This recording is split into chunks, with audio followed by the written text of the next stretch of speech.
Hey everyone, sorry starting a bit late today.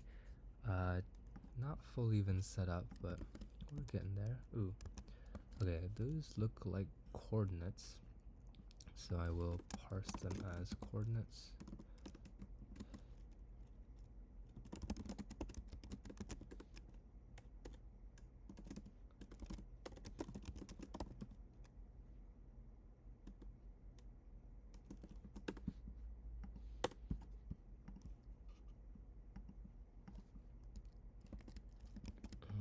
Actually, I'll wait to see what the problem description is.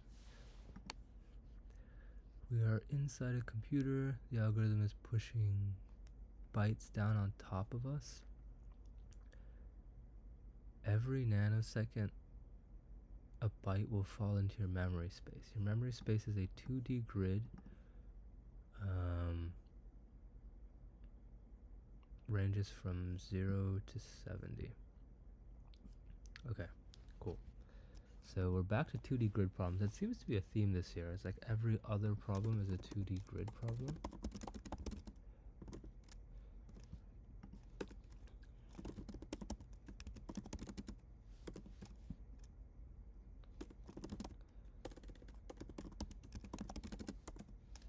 I'll keep the 6 around for testing in case it's needed.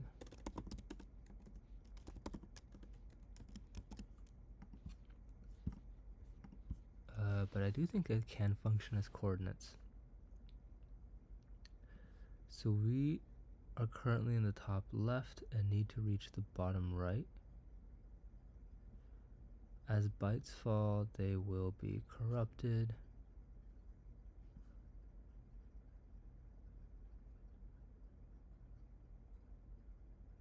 Simulate the first kilobyte falling into your memory space. Got it. Okay. That's not too bad, right? Because you can have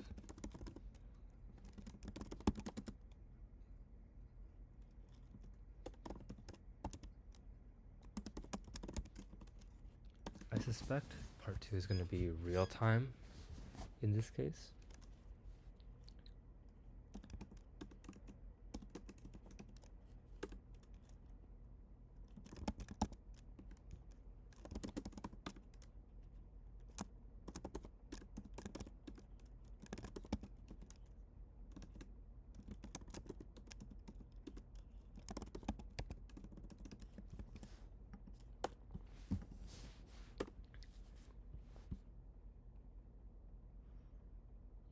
But yeah, it seems like we will do some sort of BFS.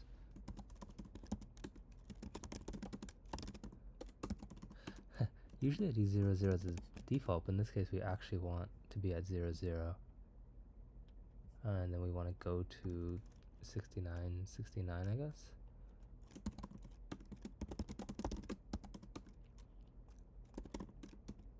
Yeah, we'll just make a grid size -1 again. Try to stay a bit flexible.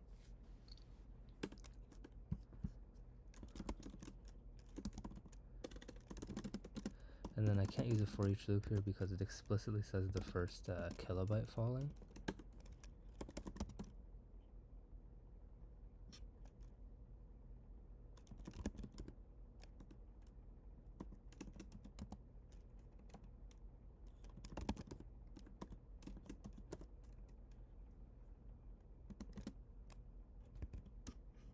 Cool, so we have that. Again, I feel like this is going to be a part 1 only thing. And then we can just do a simple BFS, I think, to get the answer. So you can have a queue of coordinates.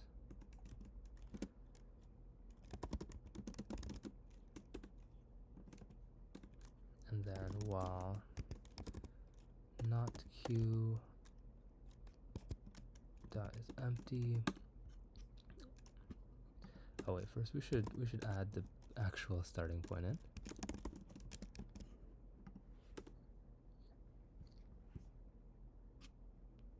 Now we need the shortest distance.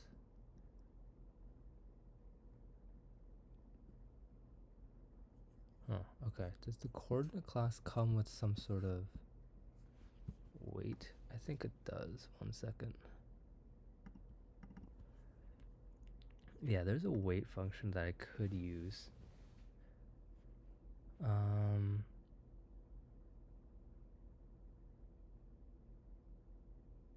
Yeah, and I think I will. So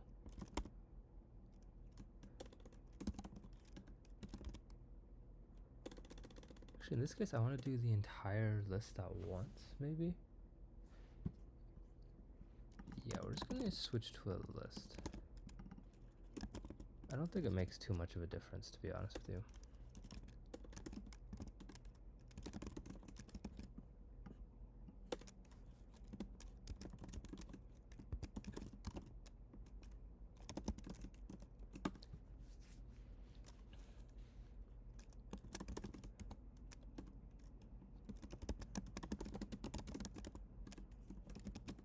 We'll just add in all the neighbors at each stage.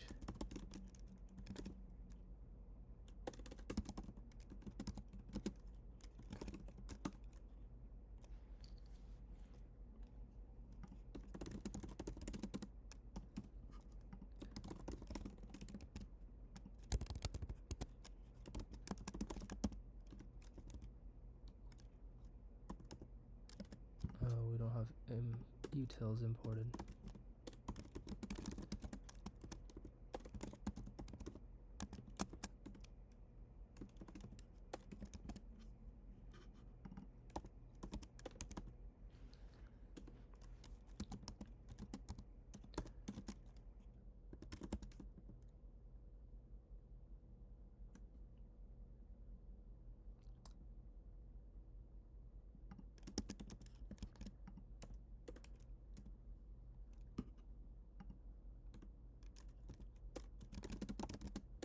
This might grow too big. Yeah, we'll use a set.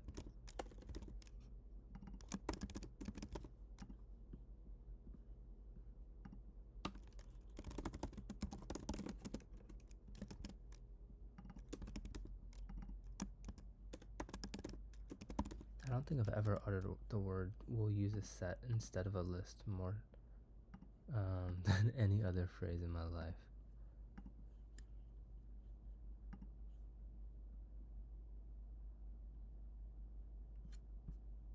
Oh, what? It's out of bounds.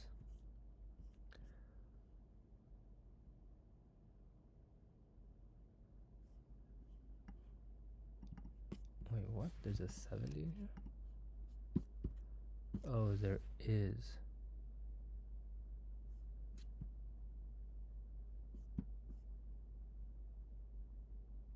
Okay, so the size is 71, not 70.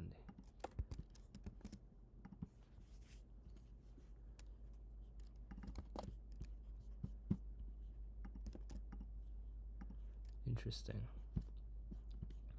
Okay, let's try the smaller example.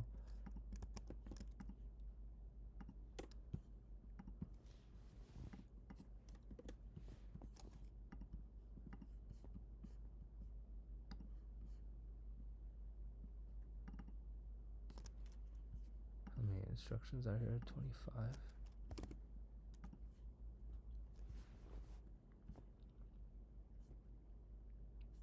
Oh, right.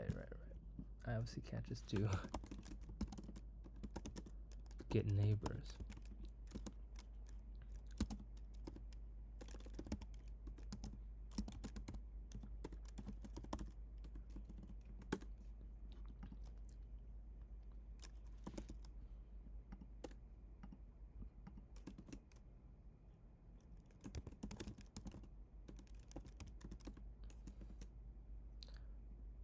I think this line doesn't matter.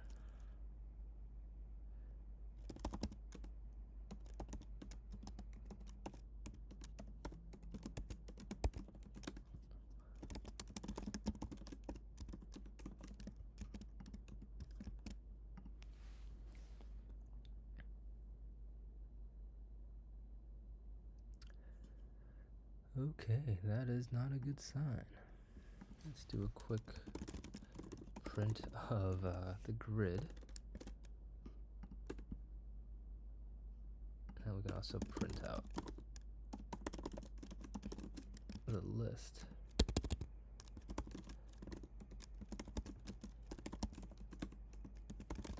The grid should be equivalent x, y, y's. So I'm not too worried about flipping x and y here.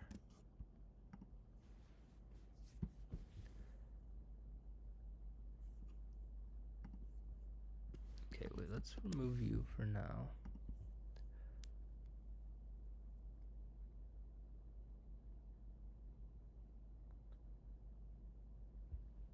That sure does look impossible, doesn't it? The one's completely cut off the other side.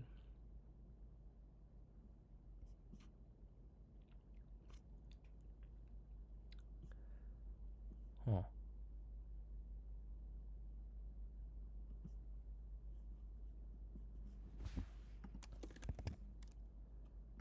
Maybe we went the first 12 bytes? Ah, okay, then it's possible. Cool. So if we go back to 1024 bytes, and the grid size is 71. 25. Oh, right. 252? Nice. Okay. The first byte that will cut off the path to the exit.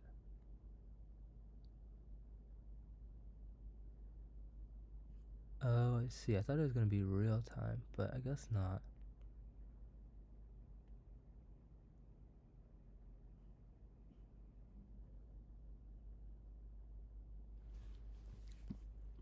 Okay. So I think what we can do here is not too difficult. We just want basically a check to see if it's possible or not.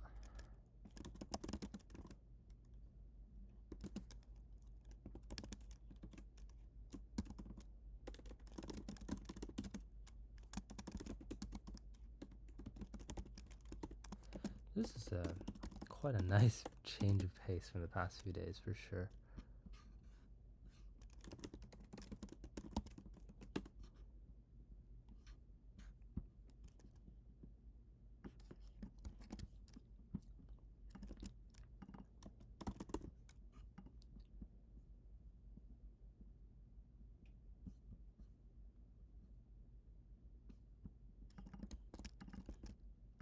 I don't know why I decided to change the name to call it memory block, but so be it.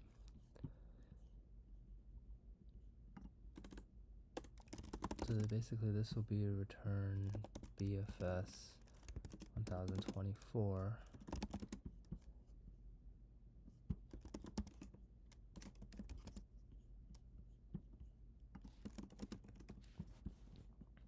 Then we can move all of this down.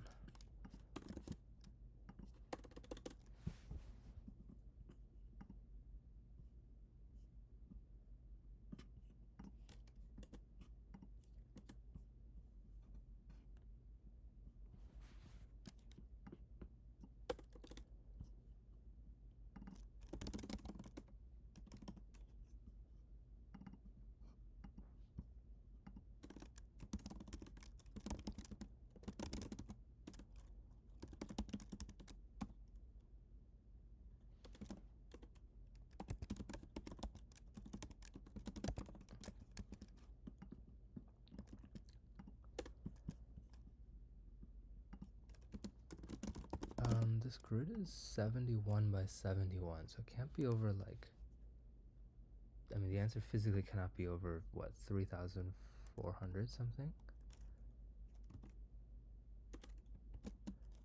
We'll just say 4,000. Yeah, we'll make it safe and say 6,000 actually.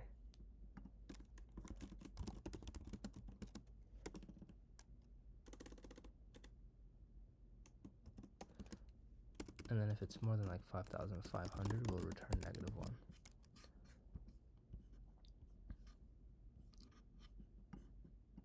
So this shouldn't change part 1. It should still be 252. Yeah.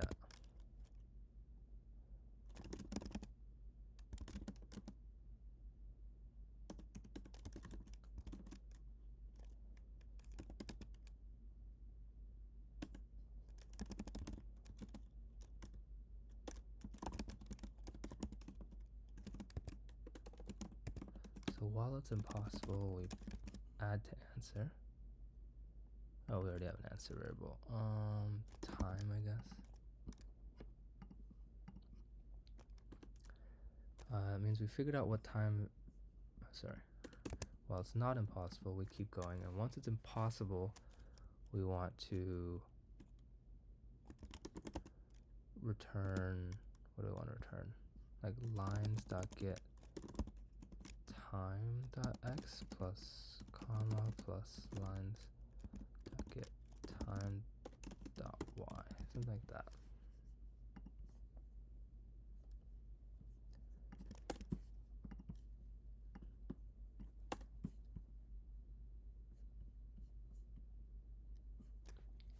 This might take a while to simulate.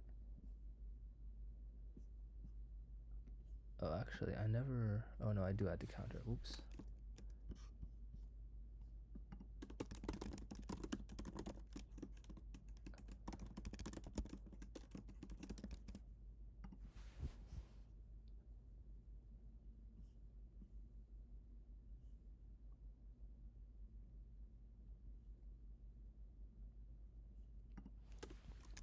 Could also make this a bit faster by having a general set.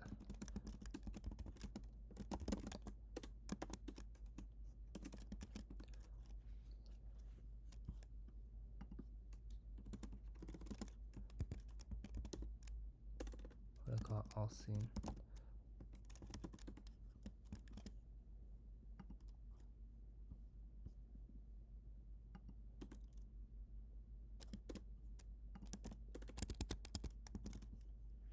Oh, that's an answer. This might be flipped from the proper way. Yeah, it's fine. I'm gonna go back to this actually.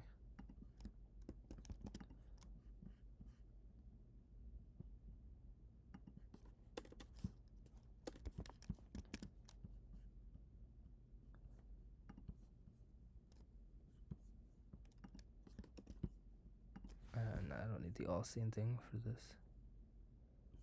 144. Oh, right. I need to set this to 7.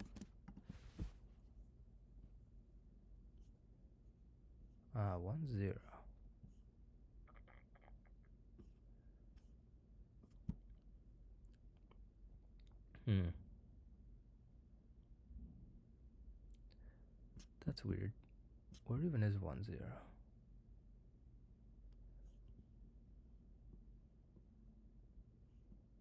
Here. I'm 1 over.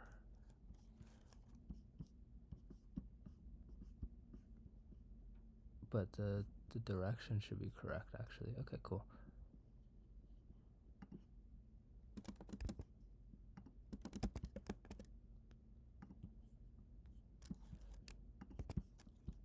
We'll just let it ride then.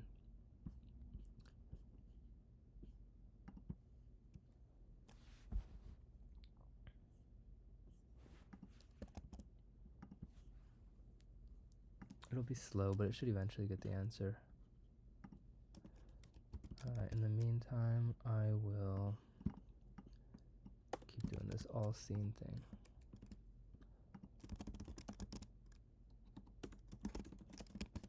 Something like that.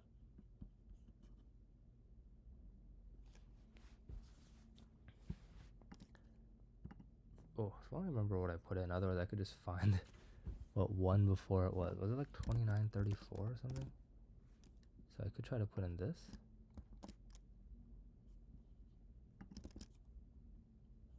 Dang, I really wish it would just finish though. Oh well, let's hope. Nope, dang it. No, it was this. Okay, well, I'll wait a minute. That's my bad. In the meantime, let me try to implement this all scene thing. Oh, I already did. Is it faster now? Yeah, okay, it's much faster now.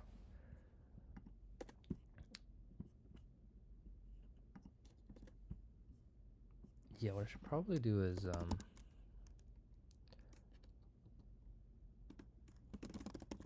something like that, because like you can never take more than that many steps. But we can like sim it out to like double that to to be secure, but that should always guarantee. Yeah, okay, that was my bad. I got greedy with trying this 5,60.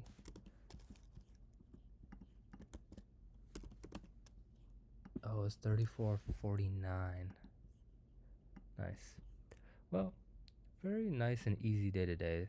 As you can see, it's another day where I think a lot of LLMs were able to solve it, but overall, not the worst performance. I did trip up a little bit on part 2 by being off by 1, but yeah, not a bad day. Quite a chill day, couple days honestly, compared to the monstrous days before, although that could have just been me, honestly. I did so much worse on day 16. But yeah, see you guys tomorrow.